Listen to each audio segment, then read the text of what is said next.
Rejection hurts. And I have good news for you. You are not alone. The thing is when we get rejected, we tend to self-isolate and then personalize the rejected state. Have you ever been there? Have you felt rejected and dejected? You go into a spiral thinking that this happens to you more than others and feeling like there's something wrong with you. Maybe you didn't get the job. Maybe your date didn't call you back. Maybe you're putting yourself out there in interviews and applications and no doors are opening. You're not getting the call. Or you're an entrepreneur and you're putting yourself out there making offers and no one is saying yes. Once we personalize rejection, that's where we start catastrophizing, believing that it always happens to us and that it will continue to happen. Now, here's the truth. It will continue to happen because it is part of the human experience. And in this episode of the Confidence Podcast, we're going to talk about what to do to self-heal after the next rejection that you get, because let's be honest, you have it coming. And so do I. We all do. So let's talk about how to be able to handle rejection without personalizing it, without making it mean something that is stagnant or fixed about you, and how to not be dejected. Because when you can look at rejection through a neutral lens and look at it to leverage yourself, you will see that there are a few very strategic ways to stay confident when you're rejected, ghosted, fired, not selected. You insert that pain point. We're going to talk about the solution in this week's episode. Buckle up. We got a great episode ahead.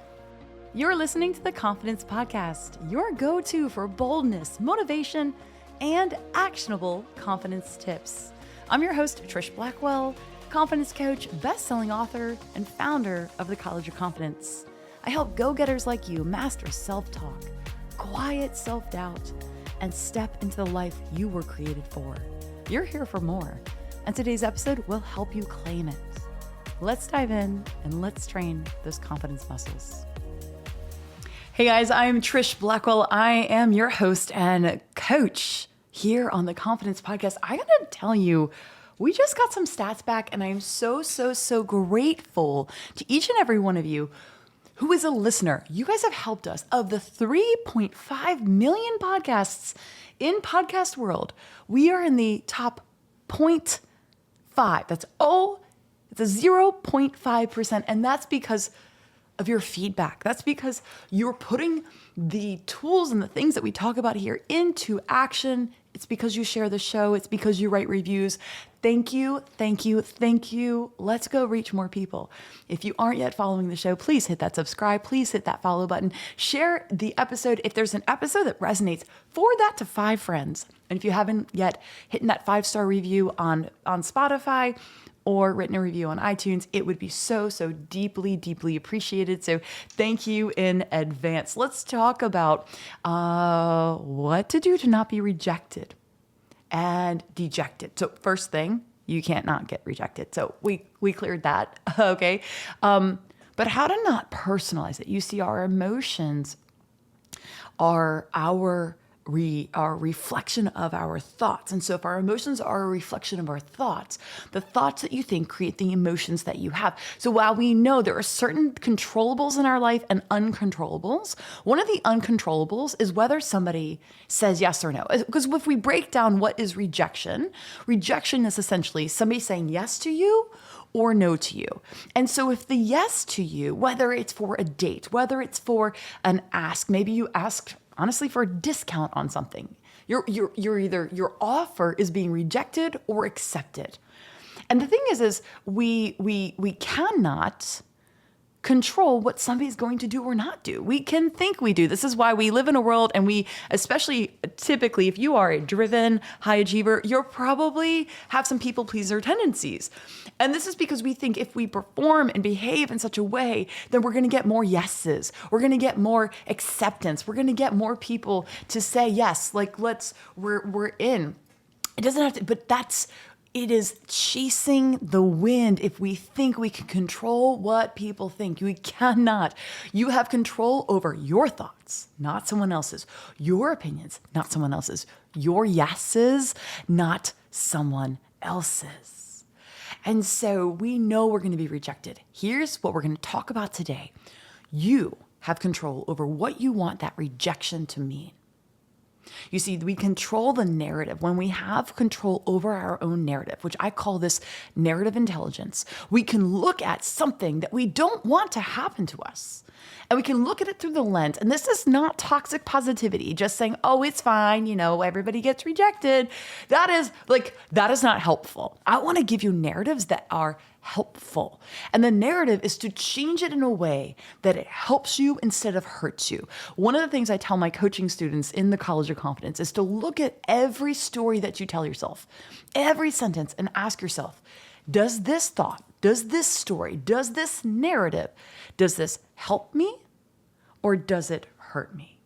Because we can look at anything that's happening and make that decision for ourselves. So, I got ahead of myself. I did not welcome my new listeners. If you're a new listener, if this is the first time, whether you're watching on YouTube or you just found us on Spotify because it was auto-suggested, or maybe you're on Apple or a friend sent you this and you're like, I don't know, I don't like podcasts.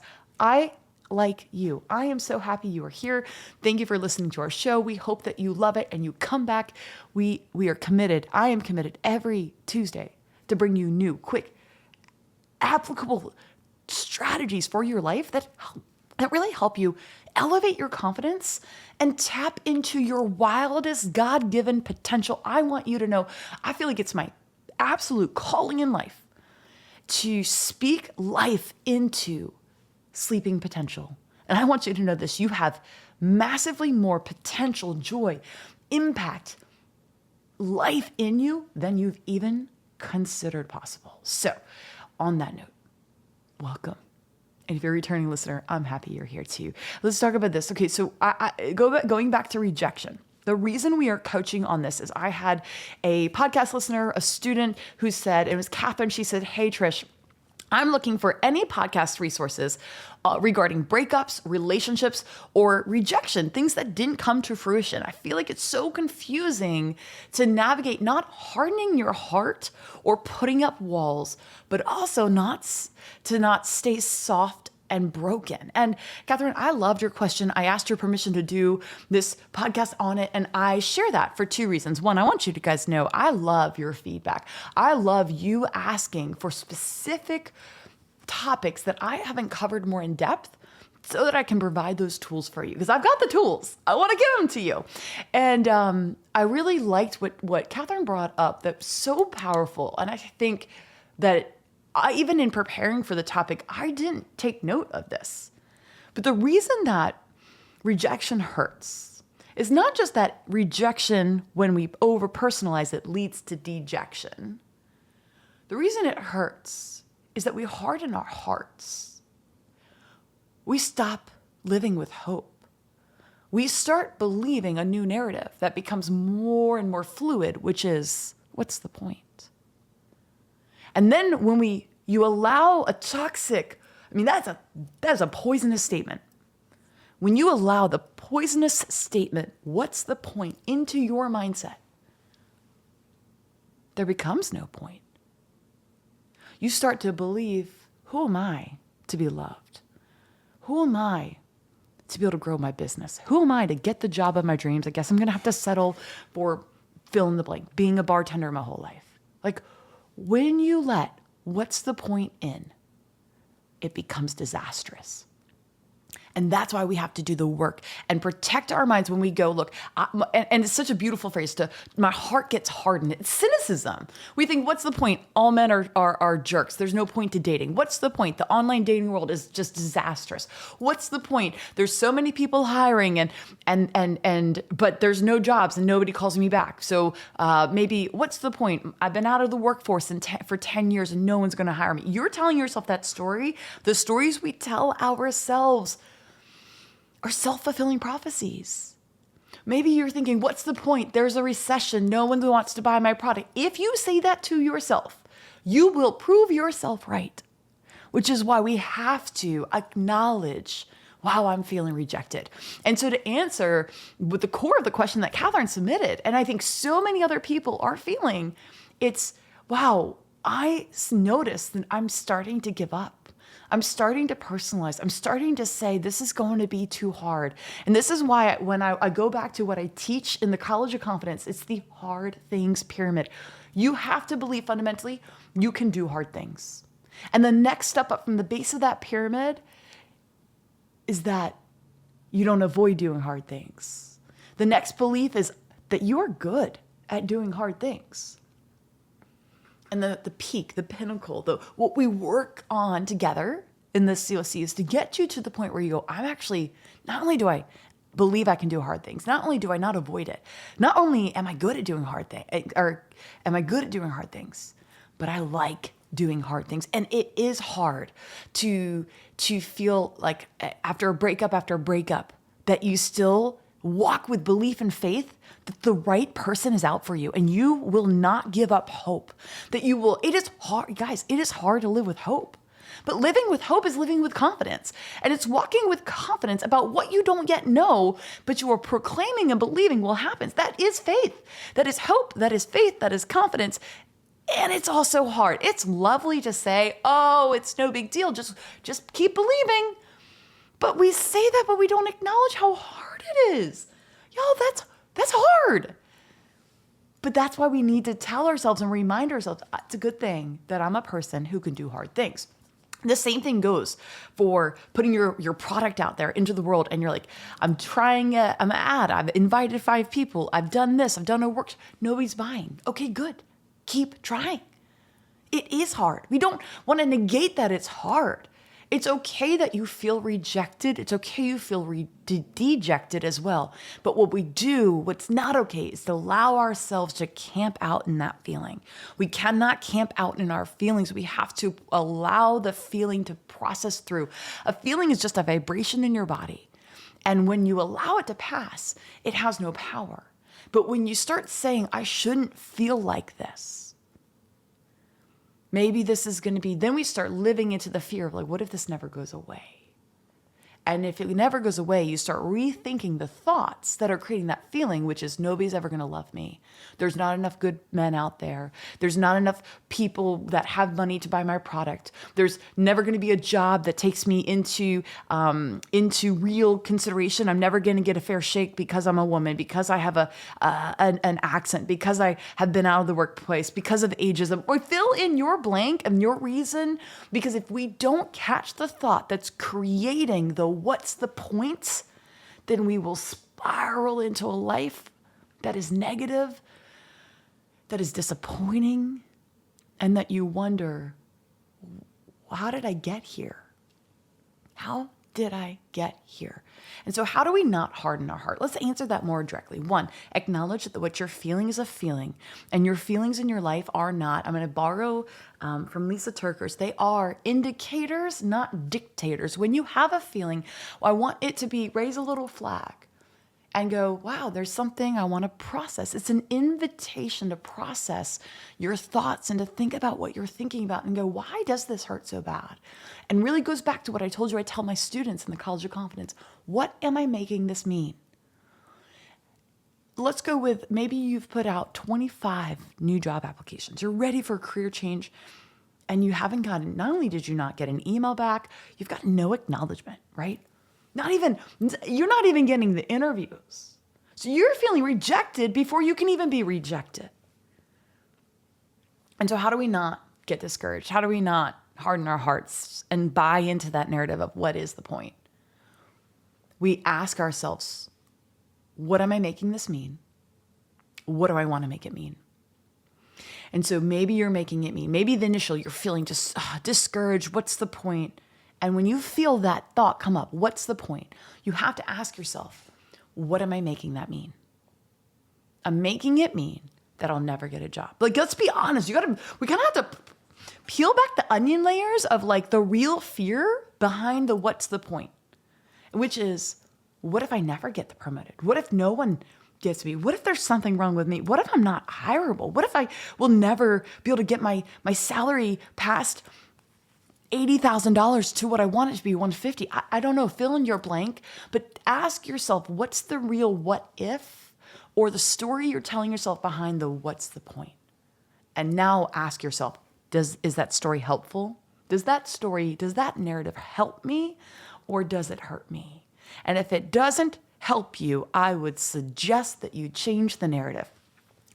If you don't know how to change the narrative, if you don't know how to do reframing in a way that's at a deeper level for narrative intelligence, I'm going to put the link to my program, Narrative Intelligence Mastery, where I teach you exactly how to change dialogues like this. You can get it at trishblackwell.com/NQ for narrative intelligence.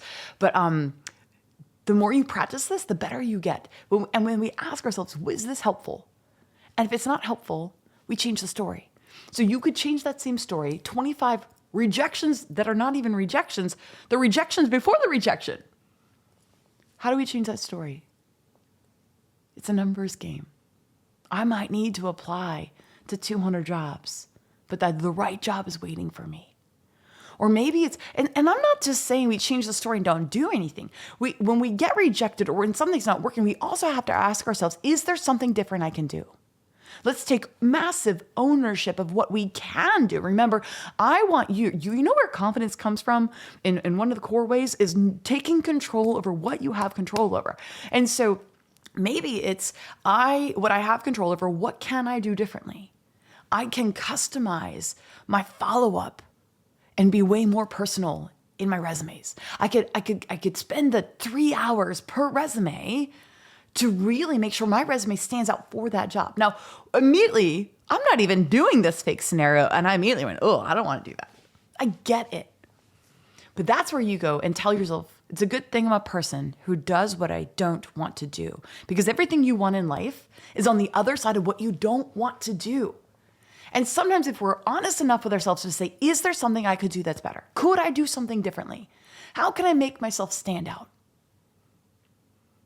Often it's going to be something hard. And that's why I shared today. It's why I reviewed the hard things pyramid. It's so critical that you remember that not only can you do hard things, but when you do hard things, those are the things that are often standing between you and the results that you want in life. I'm going to say it again. Everything you want in life is on the other side of what you don't want to do. And so every time you do something small that you don't want to do, I want you to be massively proud of yourself. As you guys know, if you're watching this on YouTube, you know I am now trying to do podcasting on YouTube. And I've got 2 camera setups and I got my lights behind me. And I love it and I hate it. And I love it and I hate it. I love it when I'm doing it. I love it with the final product. I love that I'm willing to put myself out there and I'm asking myself, how can I reach more people? And I thought was YouTube. And then the immediate thought was, ooh, I don't want to do that. Why? Well, I'm on camera all the time, but this means I had to take the time to get my camera lights out. I got to play with improving my skills. I got to put hours and hours into improving my CapCut Pro skills. I've got to learn how to do some more engaging things on YouTube video editing. Now, yes, can I outsource all that? Absolutely. But I really believe in knowing how to do something before you even outsource it.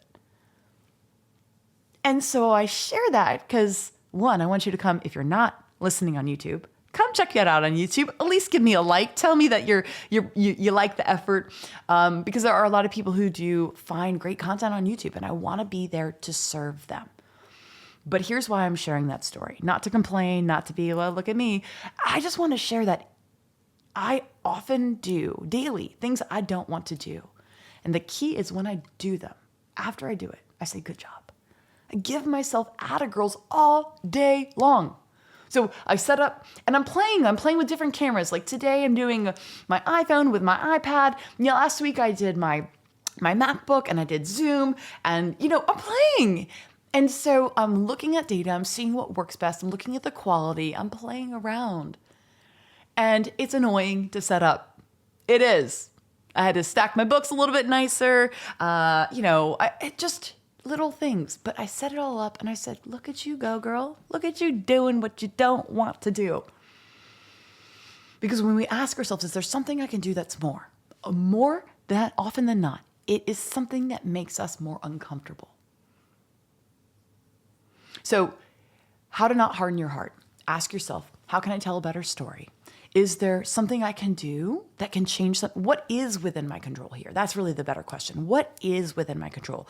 Rather than focusing on what is out of my control, whether the company calls me back, whether the person enters their credit card, whether you get the interview, whether you get the second date or the person messages you back on the app. You can't do anything about that. But what is within my control? Reaching out to more people. Making sure that I'm the best version of myself so that when I meet the right person, it's a no-brainer for both of us. It's an opportunity. Rejection is an opportunity, or I'm going to say closed doors. Let's substitute the word rejection for closed doors. Closed doors, a door that closes, is an opportunity to reflect. And here's 2 reflection questions you can ask yourself. How can I be more of who I want to be here? When I think about the 2.0 version of me, which is like that next level version, how would she handle this? How would he handle it? With grace. If I knew it all worked out beautifully, how would I handle this? Like if you have a closed door to the dream job that you thought you had the shoe in, and let's just say it paid $125,000 a year, but 2 years from now, you have an opportunity to make $175,000 or $200,000 a year, and you have that job. 3 years from now, looking back, would you be upset about this closed door? No, if we know in the future what we don't yet know now, a lot of the pain points, a lot of the closed doors, a lot of the rejections that make us question ourselves, make us question our worth, our value, our abilities, and our desirability. If we know what we know in the future, we would go, hey, baby girl, it's good. You're going to be, don't worry about this closed door. You didn't want this one anyways. If I go back and think about the men that I cried over, that I felt rejected by, and I think about it now, I'm like, girl, good. He is not your person. You need to wait for Brandon. You haven't met Brandon yet. He's coming in 2 years. Hang on. It's going to be worth it. Your marriage will be epic. You have it's easier said than done. 2020.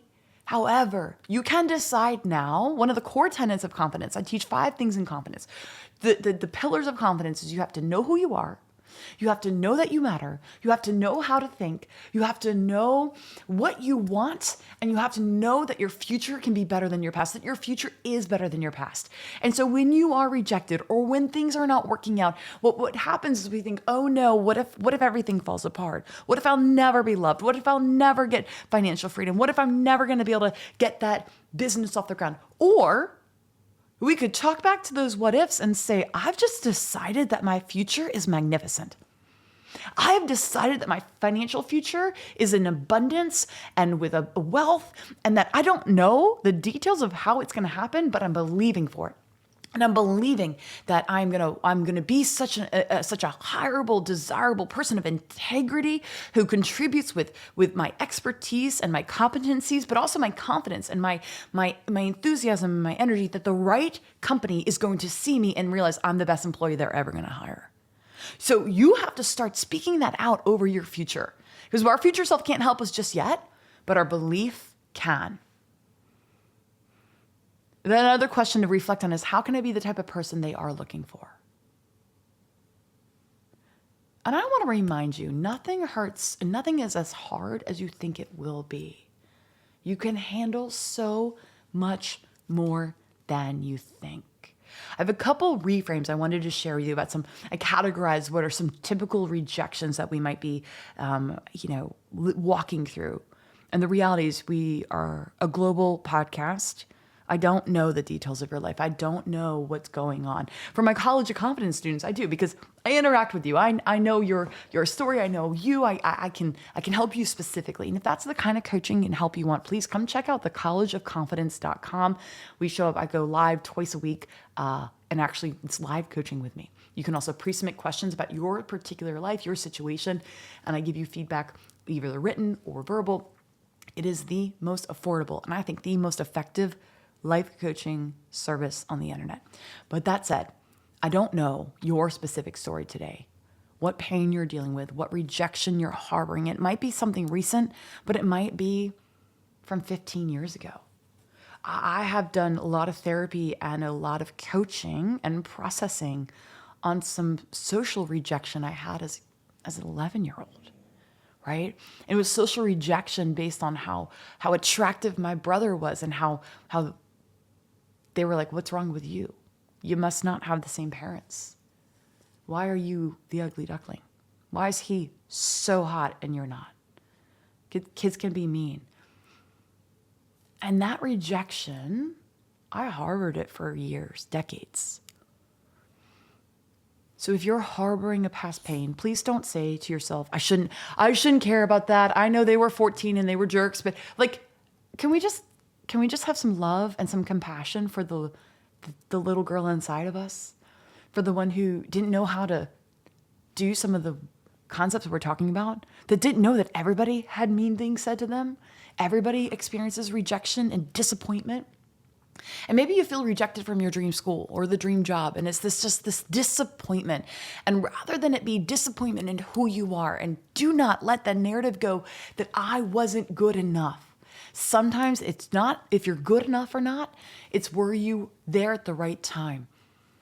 And I think if you're coming from a place of faith the way that I am, and coming from a place of faith and belief that God's timing in my life is the perfect timing, I believe that often rejection, you've probably heard this adage, rejection is often God's protection, right? So the school that I didn't get into, or the person who I didn't date, or insert you, was actually protection to put me on the right path, to meet the people I was supposed to meet, to go the path I was supposed to interact with the people that were going to change my life. And so when it comes to, let me give you a couple reframes, and I have a couple small reframes of how to start talking back to the rejection. If you're in a place of romantic rejection, I want you to, and then maybe you're not being asked out, maybe you're getting ghosted, maybe the relationship ended early, maybe it's you're in a long-term relationship and your partner is there's some physical and intimacy rejection or emotional rejection. Hey, the right person will be ready when I am. My one person's rejection is not my projection, meaning it's not a projection of me. It's not about me. It's about them. Sometimes you can say, not everyone likes peaches, right? You can be the juiciest peach, but not everyone likes peaches.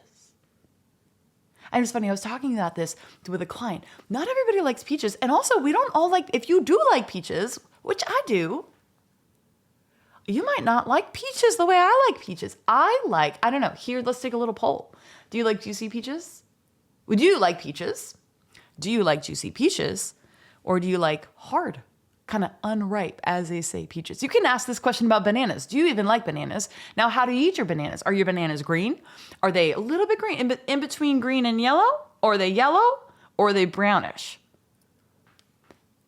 We got to go, look, I'm going to be the right person. I'm the right person for the right person. And it's a numbers game. Promotional rejection. Here's this. I will be the person who always puts my name in the hat. I'm going to keep being the person who raises my hand and says, please consider me. I want you to be more proud of your willingness to say, I would like to be considered, because that is what's in your control, rather than someone's decision about if you're the right person or not. I will always be willing to step for more. I am proud of myself for putting myself out there. You can also say, this is my opportunity for feedback and for growth. And this lets people know that I want more. So maybe you didn't get picked for the promotion, but the people in your life that oversee you in the workplace go, this person wants more. Note that.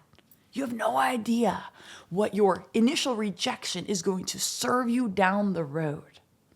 If it's an interview or just general job rejections, here are a couple of reframes. It's a numbers game. We've already used that one. I won't stop until I win.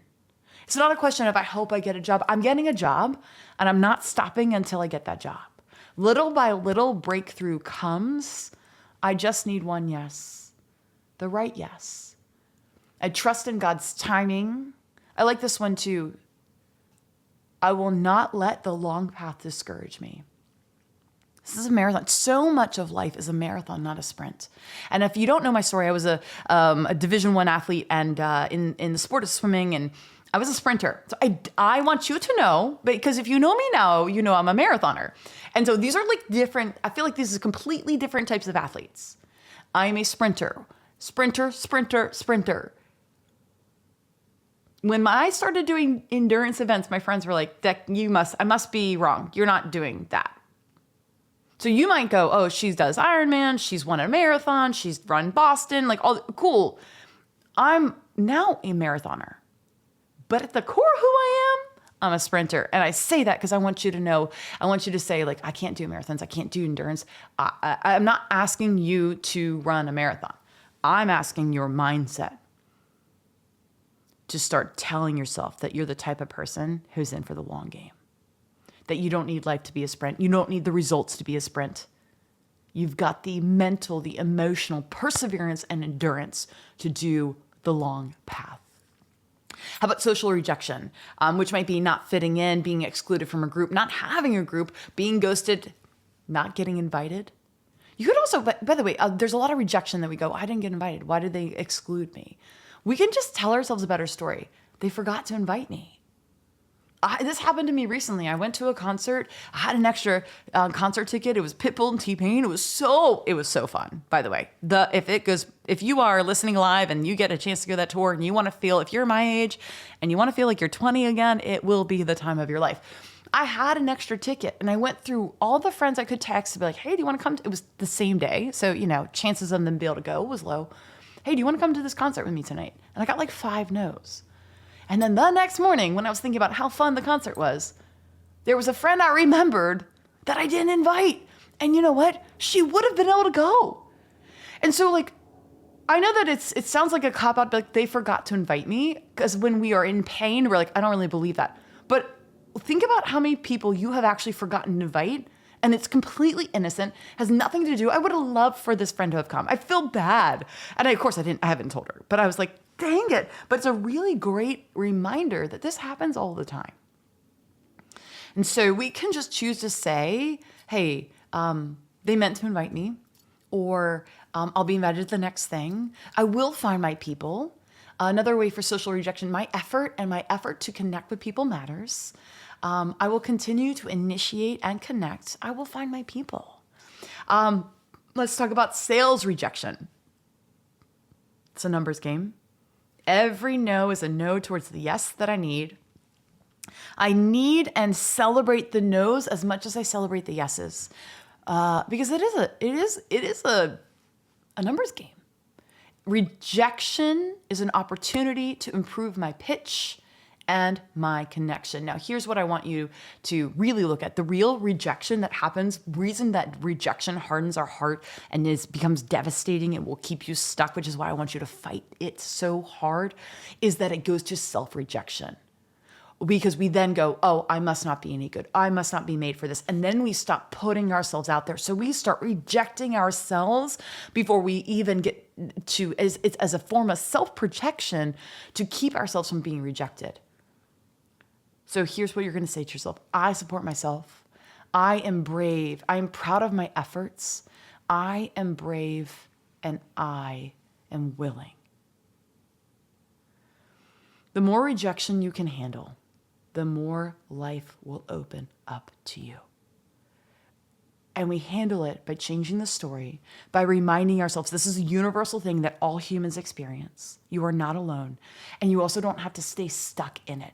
We can choose to tell ourselves a better story, and we can choose to say, what do I want to make it mean? And how can I use this for my good?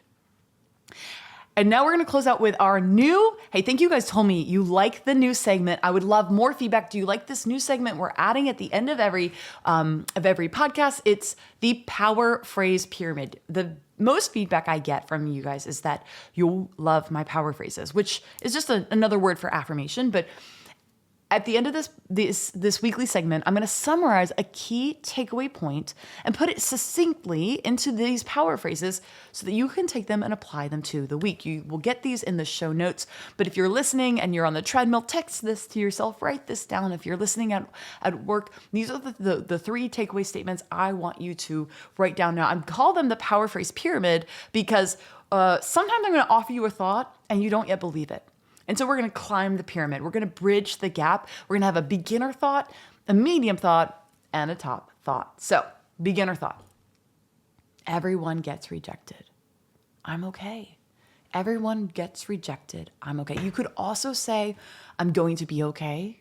This won't feel so bad. This won't hurt forever. Everyone gets rejected. I am enough. I am okay.